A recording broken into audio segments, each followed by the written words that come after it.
भाई जिस चीज़ का डर था ना वही हुआ। आम आदमी पार्टी ने राघव चड्ढा को बड़ा झटका देते हुए उन्हें डिप्टी लीडर की पोजीशन से हटा दिया है। इस पूरे मामले पे राघव चड्ढा का रिएक्शन देखते हैं।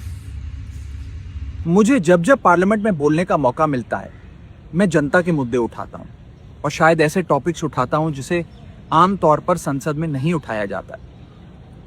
लेकिन क्या जनता के मुद्दे उठाना, पब्लिक इश्यूज पे बात करना कोई अपराध है? क्या मैंने कोई गुनाह कर दिया, कोई गलती कर दी? Have I done something wrong?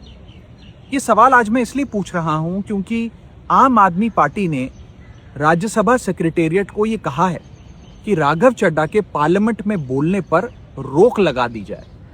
जी हां, आम आदमी पार्टी ने पार्लियामेंट को यह सूचित किया है कि राघव चड्ढा को पार्लियामेंट में बोलने का मौका ना दिया जाए। लेकिन भाई कहानी यहाँ पे खत्म नहीं होती है। आपके सोर्सेज का कहना है कि राघव देश और पार्टी के मुद्दे उठाने की जगह सेल्फ पीआर कर रहे थे। राघव भाई, अभी आपका वीडियो देखा। हम सब लोग अरविंद केजरीवाल जी के सिपाही हैं और हमने तो एक ही बात सीखी थी, जो डर गया समझो मर गया। हम सबको तो लोगों के मुद्दे उठाने थे, सरकार की आंख में आंख डाल के।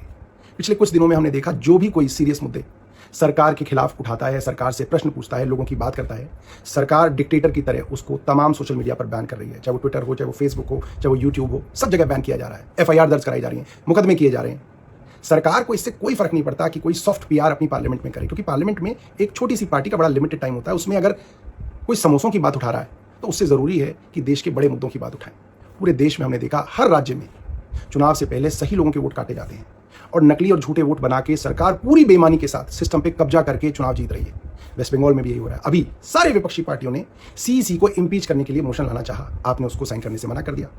जब भी कोई मुद्दा हो जिसके ऊपर अपोजिशन वॉकआउट करती है, आप वॉकआउट नहीं करते हैं। पिछले कई अरसे से मैंने देखा आपने कोई भी मुद्दा सदन में नहीं उठाया जिसमें आपने प्रधानमंत्री या भारतीय जनता पार्टी की सरकार से प्रश्न किया हो। ऐसे डर की राजनीति कैसे चलेगी? हम लोगों को पंजाब के मुद्दे उठाने, जहां से आप चुन के आते हैं, आप वो मुद्दे भी उठाने से घबराते हैं। अभी गुजरात में पार्टी के करीब 160 कार्यकर्ताओं को झूठे मुकदमों के अंदर उनके ऊपर एफआईआर दर्ज की गई, कईयों को गिरफ्तार किया गया, आप उस पर भी चुप रहे। तमाम नेता हमारे जेल में थे। अरविंद केजरीवाल जी को बतौर चीफ मिनिस्टर सरकार ने एक झूठे मुकदमे में गिरफ्तार कर लिया। आप उस समय भी जो है देश में नहीं थे, आप कहीं जाके छिप गए। मेरा मानना यह है कि देश के लिए असली मुद्दे हमें निडरता से और साहस से उठाने पड़ेंगे और भारतीय जनता पार्टी की आंख में आंख डाल के आपको मुद्दे उठाने पड़ेंगे। वरना देखिए, आपकी जो सॉफ्ट मुद्दे हैं उनसे उनको कोई फर्क नहीं पड़ता। बल्कि भारतीय जनता पार्टी तो कल से आपको सोशल मीडिया पे सपोर्ट कर रही है। आप इसके बारे में सोचिएगा और देखिएगा कि आप कहां से चले थे और कहां आ गए और देश को किन चीजों की जरूरत है। और अब आपको क्या लगता है, कमेंट सेक्शन में जरूर बताइए। धन्यवाद।